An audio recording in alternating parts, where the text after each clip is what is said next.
Diksiyalarımızla tamamlaştırımız hürmetlik vatandaş. Bugün Çiğsağ 2019 yıl 5. aydan 12. gün haftaki yakşembe. Endiki mavzu mundak. Prezident Trump çünkü Kom Partiyası çakırık kıldı. Hazır söhbetleşmesen, kiyen pişayman kılsa.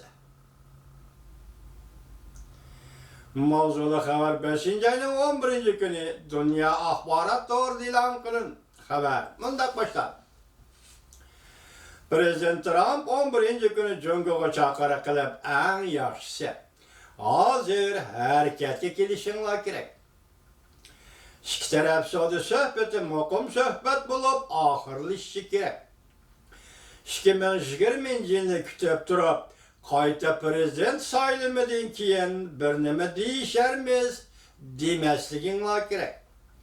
Çünkü o vaqtga yetganda Amerika texmi osal şartlarni o'ttirg'a qo'ydi. Prezident Trump yani Cungo'da zavod qurgan Amerikalı savdogarlarga chaqiriq qilib mundaq dedi. İşlep çıkarış liniyasını devletke vatanına Amerika qaytırıp kelinglar. Şundaq bolganda eğer baş elishdan saqlanib qala olaysizlar. Bilimbo'rg agentligi ve Amerika Birleşme Agentligi xabar qilib mundaq ko'rsatdi.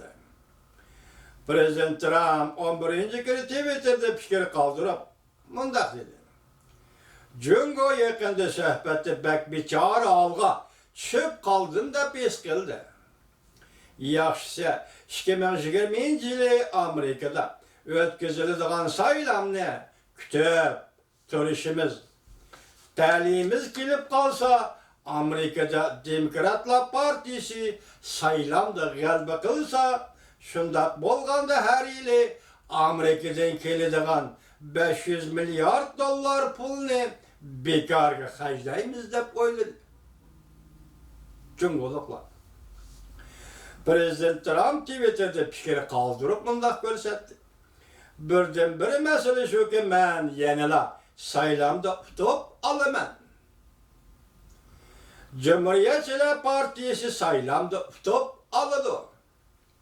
Çünkü Amerika tarixida Amerika iqtisodining gullanishi va ishga o'rinlashishining yaxshilanishi menga madad berdi.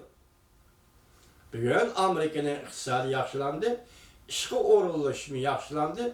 Moshu ko'ch bu qatim saylovda 2020 yillik saylovda menga madad berdi deyapti prezident.